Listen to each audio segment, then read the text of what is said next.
2 மாங்காயில் மாங்காய் தொக்கு எப்படி பண்ணுறது அப்படின்னு பார்க்கலாங்க.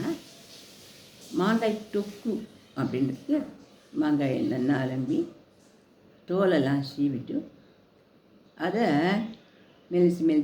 மெல்ஸாக சேமியா மாதிரியாக துருவி வச்சுக்கணும். துருவி 2 கப் வரும் அது வச்சுட்டு வெறும் வாணலி அடுப்பில் போட்டு அதில் எண்ணெய் இல்லாத 1 ஸ்பூன் வெந்தயம், ஒரு 2 விரலி மஞ்சள், ஒரு மஞ்சளை நல்லா உடச்சி 2 துண்டாக கூட போடலாம். போட்டு நல்லா வறுத்து அந்த வெந்தயத்தையும் அந்த மஞ்சளையும் ஆற வச்சு நல்லா மிக்சியில் பொடி பண்ணி வச்சுக்கணும்.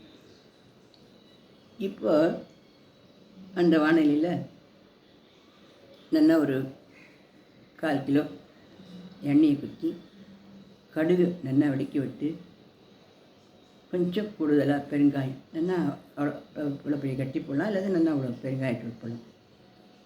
போட்டு அதில் துருவி வச்சுருப்போம் இல்லையா, இந்த மாங்காய் திருவள்ளி எடுத்து அதில் போட்டு ஸ்டவ்வை சிம்மில் வச்சு நல்லா சோழ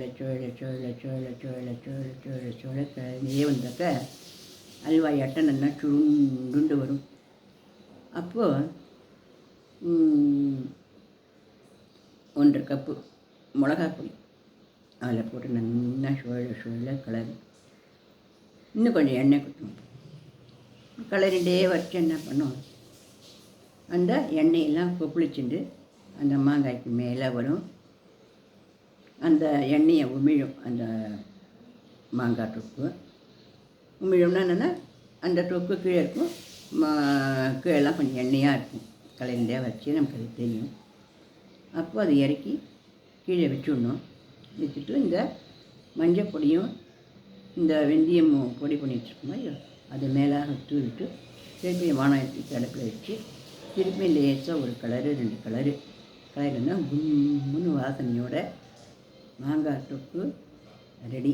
தகுந்த உப்பை அது நல்லா வதங்கினதுக்கப்புறம் தகுந்த உப்பை போடணும். நல்லா சுழல வதக்கி எடுத்து வச்சுட்டோம்னா இது மாங்காய் தொக்கு. இந்த மாங்காய் தொக்கு சாப்பாட்டில் கொடுக்குற கலந்து சாப்பிடலாம், ரொம்ப டேஸ்ட்டாக இருக்கும்.